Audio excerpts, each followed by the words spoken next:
so delighted to share with you Mapping the Yoniverse, my first coloring book.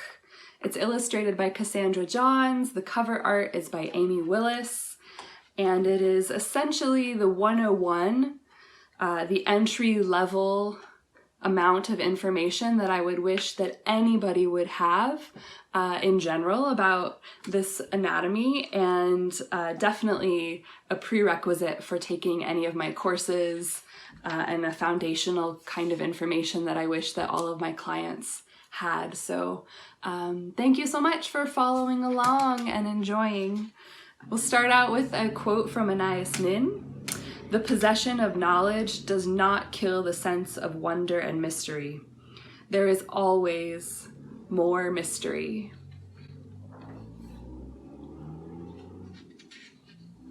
Acknowledging Carol Downer, Suzanne Gage, the Federation of Feminist Women's Health Centers, Sherry Winston, Ellen Heed, Montauk Chia, my ancestors, and the process of healing intergenerational womb trauma. Amy Willis, Cassandra Johns, Tirza Firestone, and Evelyn Dacker. A note about terminology. Yoni, appreciation, not appropriation. Yoni is a Sanskrit word that translates as womb, uterus, vagina, vulva, abode, or source. Sanskrit is about 3,500 years old and from India. It is the language of many religious Hindu, Buddhist, and Jainist texts. I humbly acknowledge the lineage and history of the word yoni, for which there is no equivalent in the English language. It is with a clear intention of appreciation rather than appropriation that I playfully combine the word yoni and universe to express the vastness of this part of human anatomy, both physically and energetically. Description, not eponym. Throughout this offering, you will find the descriptive terms like egg tube replacing formal eponyms like fallopian tube. Eponyms are nouns named for the person who discovered and invented them. Inspired by the women who wrote A New View of a Woman's Body and other activist linguists, I reject the inherent misogyny of calling my body parts by the names of old white dudes who discovered them. By using descriptive terms, we are employing a practical way of improving both comprehension and the reclamation of our bodies. Anatomy, not gender. Anatomy does not define gender or sexual identity. I strive to make my work accessible to and inclusive of as many diverse identities as I can by referring to specific body parts and their physiologic processes without assuming the gender or sexual preference of the person to whom the body or process belongs. Also, some people have intersex genitals, and some people do not identify with the sex or gender they were assigned at birth. I use the terms assigned female at birth, AFAB, or assigned male at birth, AMAB, to acknowledge these realities. At the time of publishing this book, these terms seem like the most respectful and inclusive option available. Language is constantly evolving, and I look forward to participating in the evolution of both our culture and its terminology to celebrate and describe diverse bodies and identities. Pregnancy release. Not all pregnancies end in birth. I use the term pregnancy release to normalize the process of birth, miscarriage, abortion, and stillbirth and acknowledge their similarities. All pregnancy experiences have a phase of holding, release, and postpartum that deserve education, support, community, and care. Part 1. Physical anatomy. Vulva and external genitalia. The genitalia visible from outside of somebody who has been assigned female at birth is called the vulva. Vulvas come in many different colors, shapes, and sizes. Their flesh comes in pale pink, purple, gray, brown, magenta, red, and any number of other variations and combinations. Some have long lips, others have short. Some are smooth, others are frilly and ruffly. Many pairs of labia are asymmetrical, and some have multi-inch long clitoris that peek out of them. All of these variations are perfectly normal and healthy. Indeed, no two vulvas are alike. Rather than worrying if a vulva is normal, learn to appreciate its unique beauty and all of the pleasure it has in store. 1. Inner lips. Latin and clinical terminology for these lovelies is labia minora. The inner labia usually extend from the head of the clitoris around either side of the urethral and vaginal openings. In some people, the inner labia are completely concealed within the outer labia, while in others, they protrude out. Inner labia are made of fancy erectile tissue, which becomes engorged during full sexual arousal. 2. Outer lips. The outer lips grace either side of the vaginal opening just outside the inner lips. The clinical term for these lips, labia majora, is Latin for larger lips. However, some vulvas have inner lips that are actually larger than the outer ones. 3. Pubic mound. The pubic mound, also known as the mons pubis or mons Venus after the Roman goddess of love, is a soft mound of fatty tissue that sits atop the pubic bone. This fleshy mound contains many nerves and at puberty often becomes covered with pubic hair. It is worth noting that the nerves of a fully engorged clitoris may often be stimulated effectively by placing pressure externally on the pubic mound. 4. Clitoral head. Aside from the hood, the only part of the clitoris that is visible from the outside is the glans, or head. The glans is either tucked under, peeks out, or protrudes out from underneath the clitoral hood. It is by far the most sensitive part of the clitoris, hosting the greatest number of nerve endings per square inch. It's analogous to the glans or head of the penis. 5. Clitoral hood. The clitoris is covered and protected by a fold of tissue that is part of the inner lips, making up what is called the clitoral hood or prepuce. This hood is somewhat similar to the foreskin of a penis. 6. Clitoral shaft.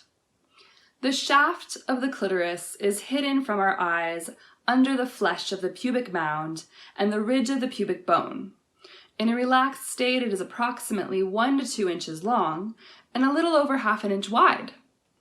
It contains 2 spongy erectile tissues of body called the cavernous bodies or the corpora cavernosa.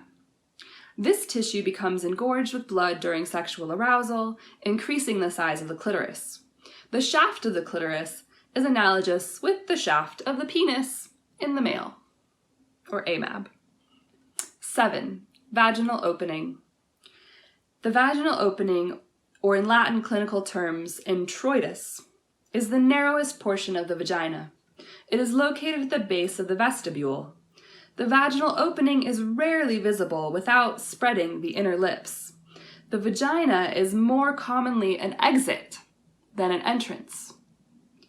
The Latin term introitus, which means entrance, is one more way medical terminology subtly centers the other, which might penetrate or enter the vagina, such as a sexual partner, object, medical, or care provider. Rather than our own body's natural processes for which the vaginal opening is actually more often an exit, such as discharge, fluids, or pregnancies. 8. Vestibule. Vestibule means hall or lobby adjacent to the entrance of a building. The urethra, the vestibular glands, and the vagina all open adjacent to the vestibule. You can think of the vestibule as the front porch or lobby of all of these openings. 9. Urethral opening. This is what you pee out of. Although its function is not reproductive, the urethra is considered part of the genitalia because of its location. Peeing after sex is important to avoid bacterial infections. The friction and movements of sexual activity can push foreign bacteria up into the delicate environment of the urethra, and peeing helps rinse them out.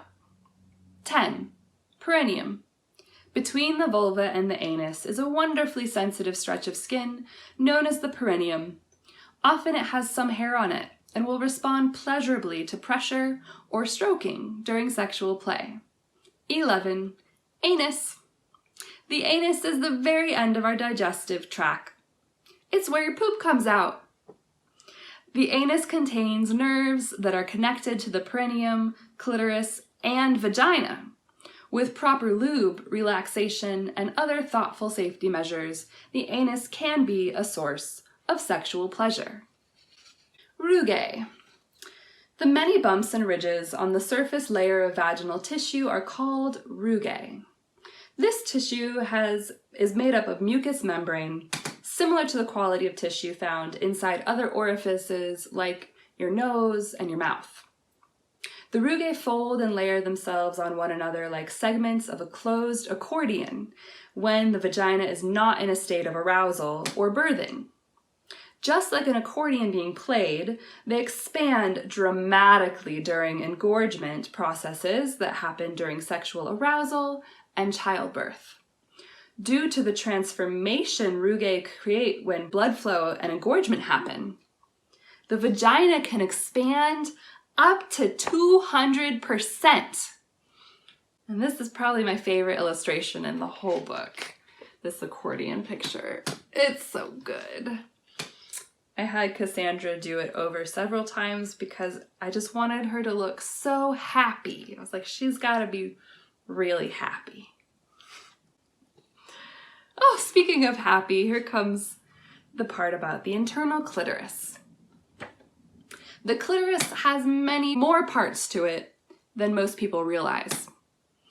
It is formed from the same type of erectile tissue that formed the penis in an AMAB body. On average, inch for inch and pound for pound, AFAB bodies have the same amount of erectile tissue as AMAB do. Most of it is within the internal structure of the clitoris.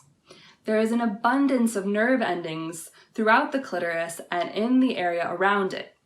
Taking the time to explore how your unique clitoris prefers to be stimulated will be rewarding. 1. The clitoral head. Aside from the hood, the only part of the clitoris that can be seen externally is the head. Clinically called the glands, it is either hidden by or sticking out from underneath the clitoral hood, which you can see more on page 11. The head is by far the most sensitive part of the clitoris, hosting the greatest number of nerve endings per square inch in the entire human body of either sex assigned at birth. Many people do not tolerate or enjoy direct stimulation of the clitoral head and prefer to be pleasured by stimulating the head through the protective layer of its hood. 2. Clitoral shaft. The shaft of the clitoris is on average approximately 1 to 2 inches long, sometimes up to 5. It is usually a little over half an inch wide. It contains 2 spongy erectile bodies of tissue called the cavernous bodies or corpora cavernosa. We already learned this on the other page, but we'll say it again because repetition is how we learn. So, still talking about the clitoral shaft. This tissue of these erectile bodies becomes engorged with blood during sexual arousal, greatly increasing the size and sensitivity of the clitoris. The tissue that develops into the shaft of a penis in developing fetuses is the same tissue as the clitoral shaft. 3. Clitoral legs. Just walk away. The base of the clitoral shaft divides into 2 legs or crura. Each leg is between 2 and 4 inches long. The legs of the clitoris follow behind the arch of the pubic bone. The clitoral legs are made up of spongy erectile tissue that become engorged and sensitive during sexual arousal. 4. Vestibular bulbs. The vestibular bulbs, also sometimes called the clitoral bulbs, consist of two masses of this spongy erectile tissue on either side of the vestibule. The vestibular bulbs swell with blood during sexual arousal, pressing in on the vaginal opening and making it more snug. The swelling of the vestibular bulbs can create a sensation of gripping or hugging of a penis or any other penetrating object because of the pressure that they exert on the walls of the vaginal opening. Then we have this lovely side view of the clitoris that almost looks like a bird taking flight or something. And then we get to move into the internal organs.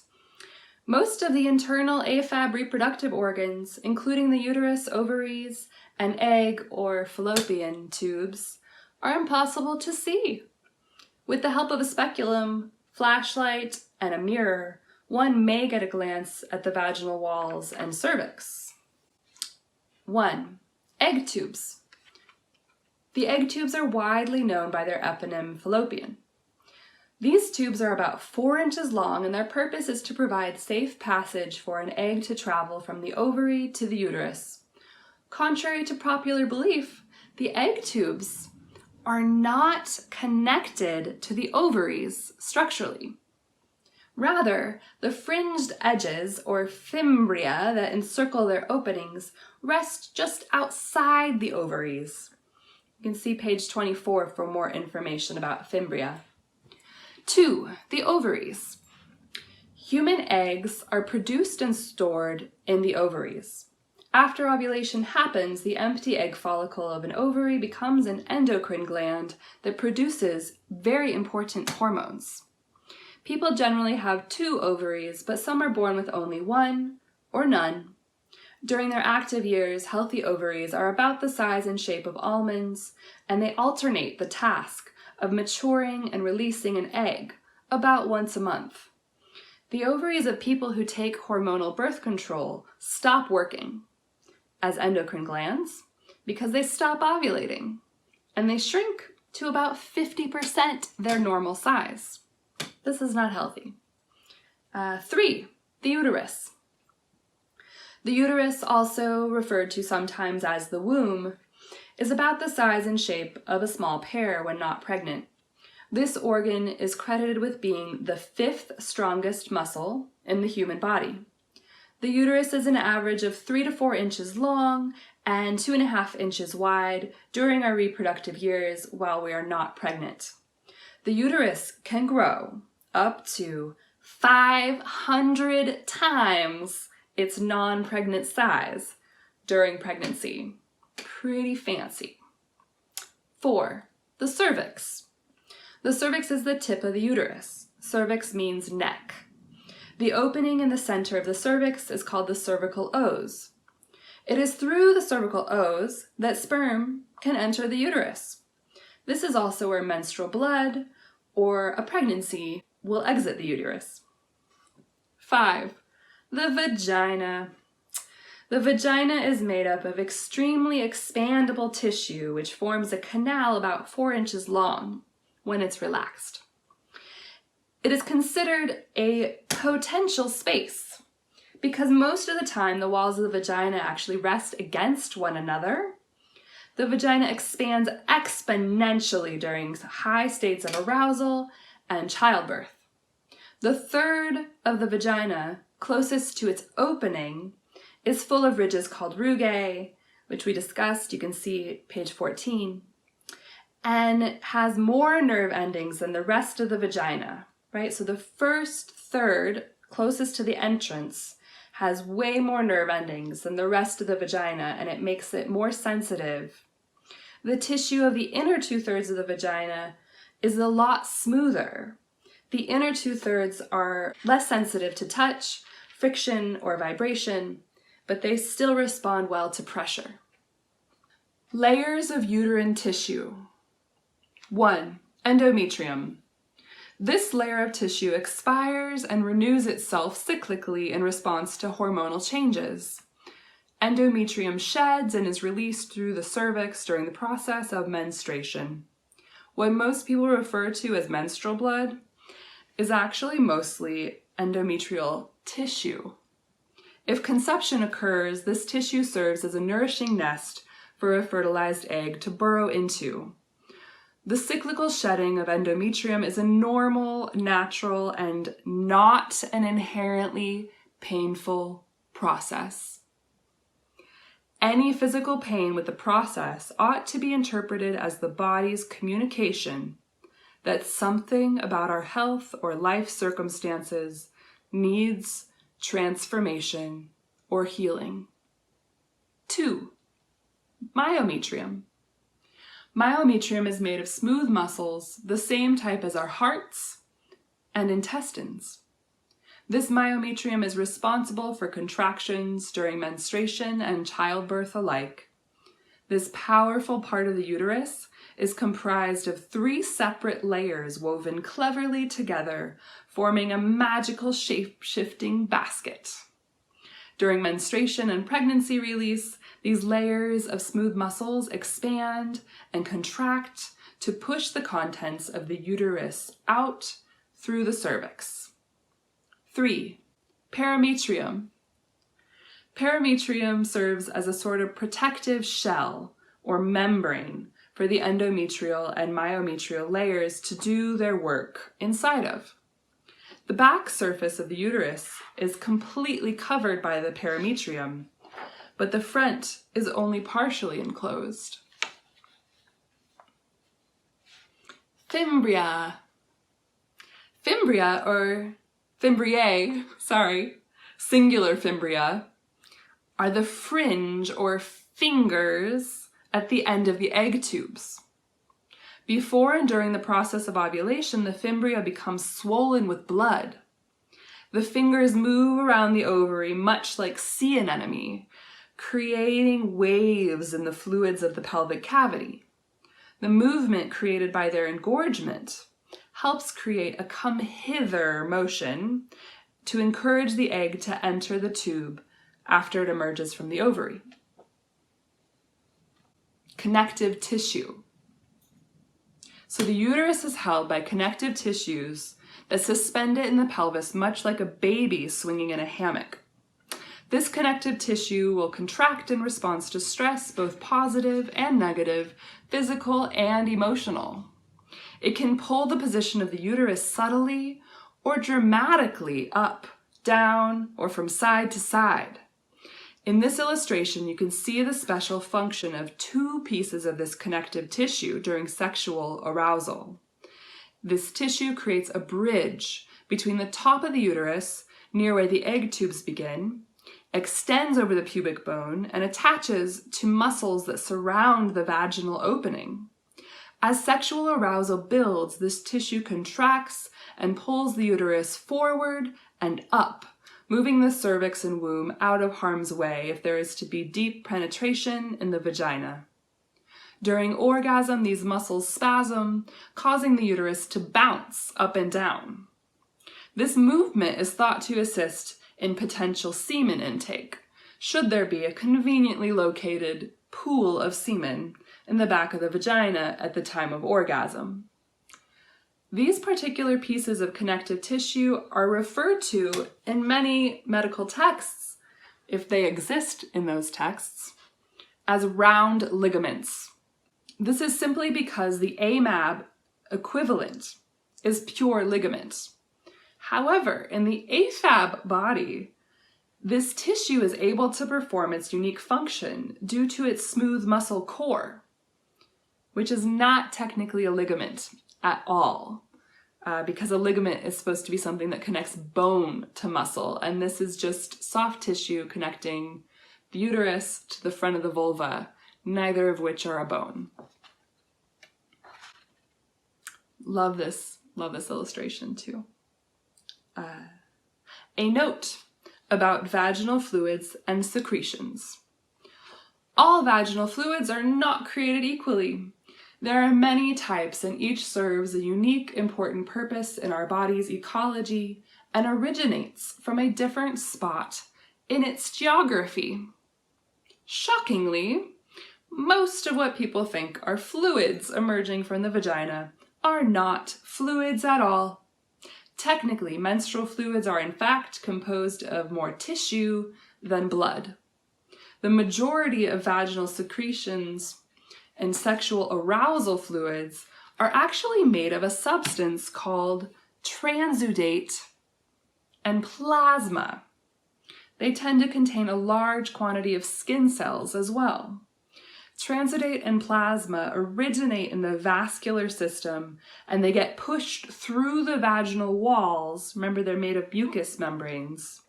So this transudate and plasma gets pushed through the vaginal walls during the engorgement process of arousal response. They're present in small amounts in non-aroused vaginas as well to keep the tissues healthy and moist. Wetness and gooiness that is not from sexual arousal is often sourced in the cervical glands. Non-arousal fluids found in or around the vagina may originate from the glands discussed here. All vaginal fluids are hormonally influenced, and their properties are subject to change throughout the menstrual cycle and menopause. Glands. 1. Cervical glands. Oddly, for a body part that is both form and function vital for bringing life into the world, the glands that are inside of the cervix are referred to as crypts in medical and academic anatomy terminology. These glands produce fluid throughout our fertility cycle. Cervical fluids play a vital role in fertility and shift greatly with our hormonal cycles.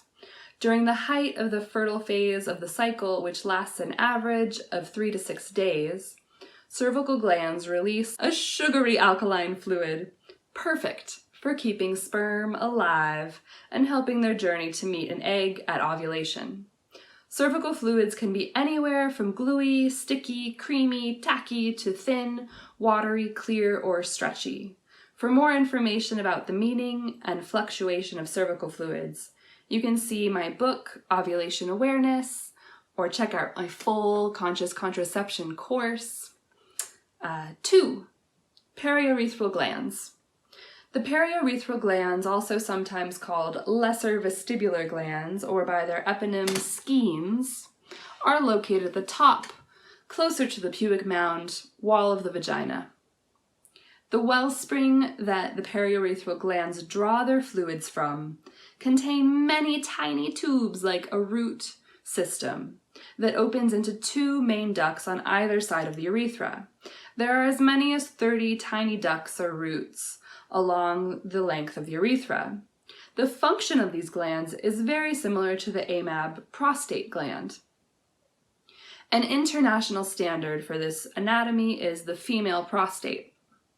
These glands are where ejaculate fluid can spout from during heightened sexual arousal or orgasm. The fluid they ejaculate is clear, alkaline, and not urine. A small amount of urine may be found in the ejaculate fluid due to the 30 or so tiny roots from this network that live along the urethra itself, but ejaculate fluids do not originate from the bladder. Whether or not ejaculation takes place, these glands secrete a small amount of mucus to lubricate the vagina throughout a normal day, with an increased output of fluids, of course, during sexual arousal. 3. Vestibular glands. The eponym for this pair of glands is Bartholin's. The vestibular glands are 2 pea to grape-sized glands on the left and right sides of the bottom, closer to the anus, vaginal wall. They are very close to the vaginal opening, and this fluid is similar in chemical makeup to that secreted by the prostate gland and found in semen. Similar to the periurethral glands, the vestibular glands are regularly secreting a small amount of mucus to help keep tissues healthy and fend off infections, with an increased output of fluids during sexual arousal to improve the lubrication of the vaginal opening. Part 2. Sexual energy anatomy. The modern compartmentalization of mind, body, and spirit is an oppressive illusion. We are hyperdimensional beings. I believe our sexual and reproductive anatomy is one of, if not the most visceral, direct dial to the divine that we possess as humans. I am not alone in this belief. The spiritual and energetic aspects of sexuality and fertility have been revered as sacred for millennia in diverse cultures across the globe. Not only have they been revered, they have been mapped in great detail, both visually and linguistically. The diagrams, definitions, and discussion of the following ancient traditions are reductionist at best. These are rich and diverse lineages, and each concept explored has infinite interpretations, rituals, and beliefs surrounding them. I offer this as an invitation for you to explore your own unique experience of energy anatomy. It's my hope that some of these concepts or practices will inspire a felt experience of resonance, reverence, or self-awareness for you. As you explore the lineages and traditions of bloodlines that do not belong to you, please do so with respect for the nuanced difference between appropriation and appreciation. Unifying philosophies. Among the diverse lineages discussed here, there are many unifying principles, philosophies, and beliefs about the purpose and function of our sexual energy. Here are just a few of them. Sacred sex raises life force from our genitals and pelvis upward to connect us with healing, transcendence, unity, and ecstasy. Sacred sex seeks to create dynamic balance and exaltation of opposing dynamic creative forces. These polar dynamics are often described in the West as masculine and feminine, but this is not fully accurate. Breath is life. Bringing awareness to our breath and moving it through our bodies with visualization, intention, and ritual can create experiences of transcendence and ecstasy. Our bodies are holy temples within which we can worship and experience the divine. All spiritual sexual practices can be practiced solo or with a partner. Our natural, authentic desires are good. They guide us to manifest and embody our destiny. Taoism and the microcosmic orbit. Taoism is a religious and philosophical tradition of Chinese origin that emphasizes living in harmony with the Tao, which means the way, path, or principle. The branches of Taoism are diverse and plentiful. Taoism offers many meditation and breathing exercises that help cultivate sexual vitality and health. Sexual energy is respected as a powerful source of healing and vitality for the whole body and being. Yin and yang are used to describe polar qualities whose interaction influences the destinies of all things. One of the most basic visualization used in Taoist practices, both sexual and non, is circulating energy through the microcosmic orbit. Starting at the perineum, using breath and visualization, we can move energy up the yang or governor channel. And from the crown of the head, the energy is then channeled down. This type of breathing can be beneficial with or without sexual arousal or activity. When practiced during sexual activity, microcosmic orbit breathing can definitely increase the strength, length, and number of orgasms experienced. Montauk Chia and Rachel Abram's book, The Multi-Orgasmic Woman, is a great beginner's guide to Taoist sexual practices and philosophy. And in our diagram, we have the governor or yang channel illustrated. It's upward energy that starts at the perineum and goes up the back and spine to the crown and then through the roof of the mouth. And then you can also see in the diagram the functional yin conception channel, which is downward moving energy that comes from the tongue through the front of your body, your belly, your heart, and your throat. Tantra. Tantra's roots can be traced at least 5,000 years back to their origin in India. Tantra is not just a spiritual pursuit, but also a socio-political revolt aimed at part in breaking down India's strict caste system, the compartmentalization of mind, body, and spirit, and the stigma of pleasure and having a body, really, that is characteristic of many Buddhist and Hindu traditions. Tantra translates roughly as the weaving, and its practice is all about integration and unity. Kundalini and chakra energies are just two of many concepts in tantric traditions used to describe our energy anatomy. Kundalini life force energy translates as coiled one and is often personified as a female snake who lives at the base of the spine. Tantric and yogic practices are often meant to help Kundalini energy rise to the crown. Chakra is a Sanskrit word for wheel or vortex. Though our sexual nature and energy can definitely reside and thrive in any chakra and move throughout them fluidly, the bottom two are the primary sexual centers. In addition to what is shared here, each chakra has nuanced psycho-spiritual aspects, developmental life stages, zodiac, and many other associations. Root chakra. Muladhara, meaning root or support. Sacral chakra.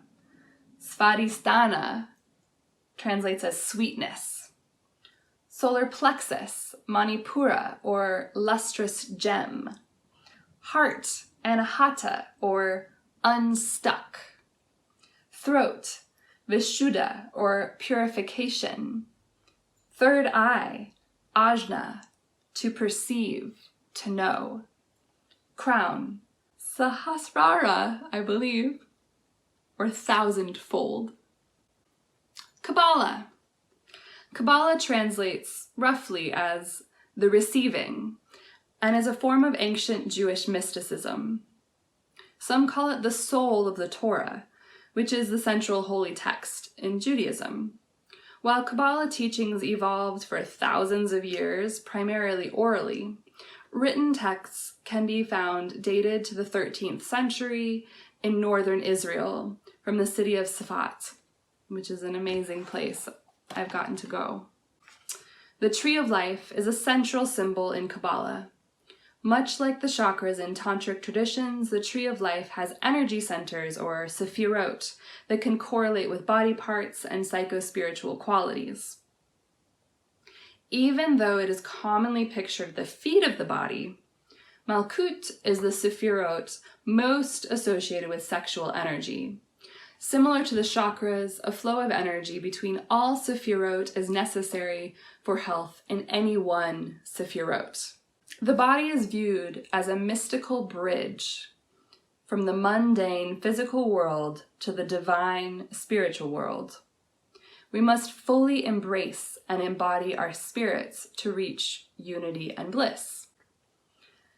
The divine crown, Keter, wisdom, Chokmah, understanding, Bina, mercy, Chesed, justice, Din, beauty, Tiferet, eternity, Nezah, glory, Hod, foundation, Yesod, queendom, Shekhinah.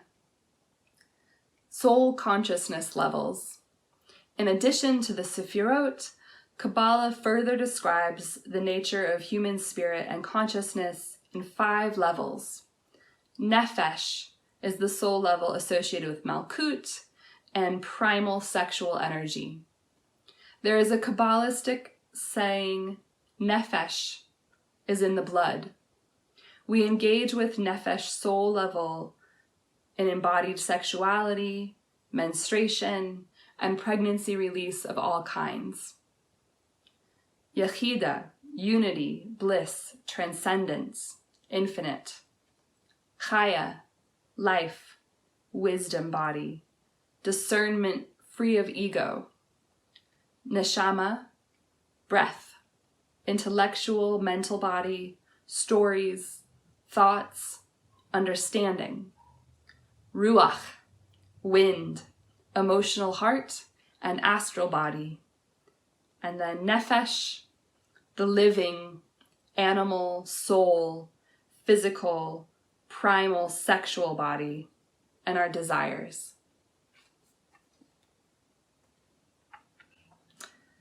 The body is a bridge from the mundane to the heavenly realms. Thank you so much for spending some time learning about the Yoniverse with me. I hope that you got something new out of it and that you are inspired to share it with your loved ones and community.